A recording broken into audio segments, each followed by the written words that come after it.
सभी को दशहरा पर्व की हार्दिक हार्दिक शुभकामनाएं।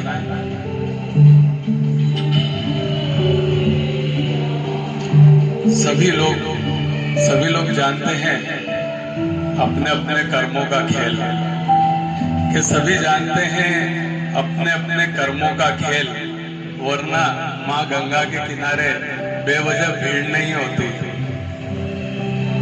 एक छोटी सी कथा रावण की।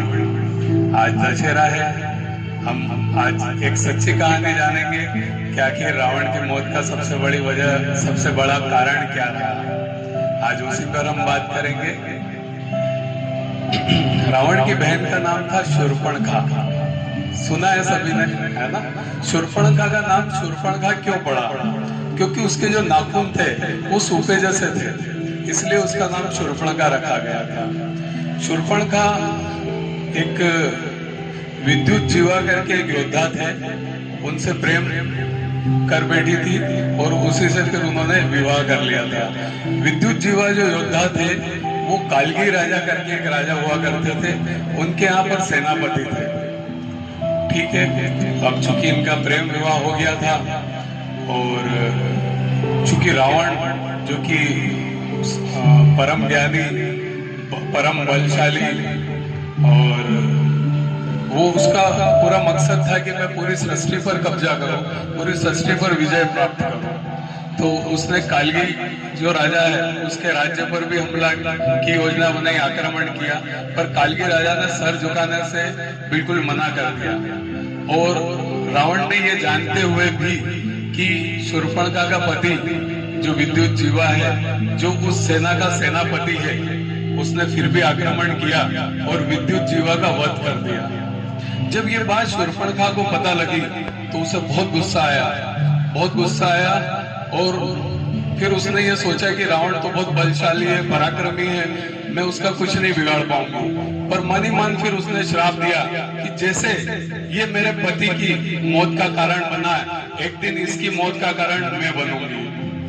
ठीक है, उसके बाद वो श्रीलंका में कुछ समय लंका में रही। लंका में रहने के बाद वो दक्षिण भारत के जंगलों में रहने लगी। जंगलों में रहते रहते एक दिन उसे ज्ञात हुआ कि वनवास के लिए प्रभु श्री राम उनके भाई और पत्नी के साथ यहाँ आए हुए हैं। और जब प्रभु श्री राम के बारे में उसे पता लगा कि ये रावण से भी ज्यादा बलशाली, पराक्रमी और तेजस्वी हैं, तो फिर उसने मन ही मन एक योजना बनाई कि मैं क्यों ना कुछ ऐसी योजना बनाऊं जिससे मैं रावण से अपने रावण भाई से अपना बदला ले सकूं। योजना बनाई और एक सुंदर स्त्री के रूप में शूर्पणखा परिवर्तित हो गई और राम जी के पास गई। चूंकि राम जी बहुत पत्नीव्रता इंसान थे, उन्होंने उसको भगा दिया। फिर वो लक्ष्मण जी के पास गई, लक्ष्मण जी ने भी उसको भगा दिया। अब कुछ समझ में नहीं आ रहा था शूर्पणखा, तो उसने सीता माँ पर हमला कर दिया। तो लक्ष्मण जी ने उसकी नाक काट दी थी।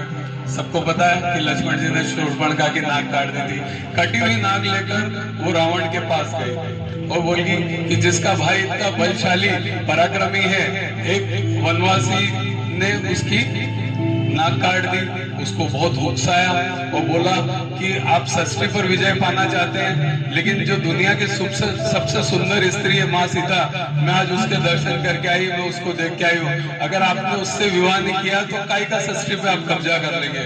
उसको वो उकसाती है और इतना उकसाती है कि वो किसी तरह इनसे लड़ने के लिए तैयार हो जाए, युद्ध करने के लिए तैयार हो जाए।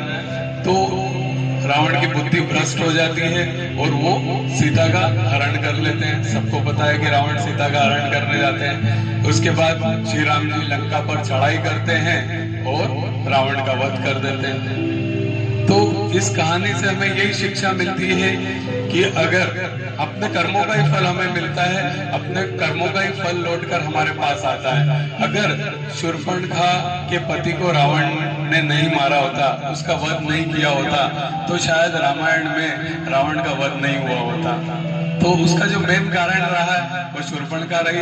शूर्पणखा अपने बदले की आग में इतनी जल रही थी कि वो किसी भी तरह रावण की मौत का कारण बनना चाहती थी। और जब उसे पता लगा कि वनवास के लिए प्रभु श्री राम आए हैं, तो उसने ये सारी योजना बनाई और रावण का वध करवा दिया। तो यही एक सच्ची कहानी थी रावण के वध की। इसलिए जीवन में इस कहानी से हमें यही शिक्षा मिलती कि जीवन में हमें अच्छे कर्म करना है, क्योंकि हमारे अच्छे कर्म ही अच्छे फल लेकर आता है। ठीक है, तो इस कहानी से आज की यही शिक्षा है। दशहरे पर्व की आप सभी को पुनः हार्दिक शुभकामनाएं। हमेशा आप सच्चाई की राह पर चलें, सिद्धांतों को कभी ना तोड़ें, हमेशा समर्पण और अनुशासन के साथ कोई भी काम करें तो जीवन में सफलता जरूर मिलेगी। एक बहुत अच्छी कविता जो आज के हमारे इस एटमॉस्फेयर को बहुत सूट करती है कि कल रात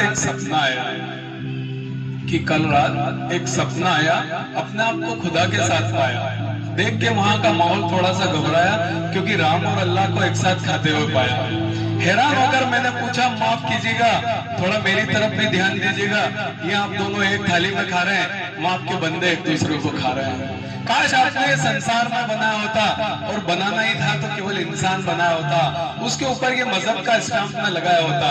वे दोनों मुस्कुराए और बोले, हमने तो केवल इंसान ही बनाया था और मजहब के नाम पर केवल प्यार करना ही सिखाया था।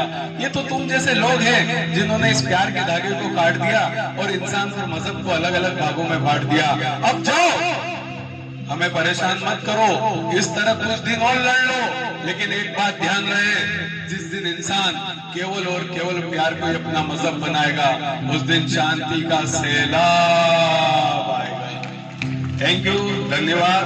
सभी लोग अपने स्थान पर खड़े होंगे, हम अगले प्रयोग में प्रवेश करेंगे।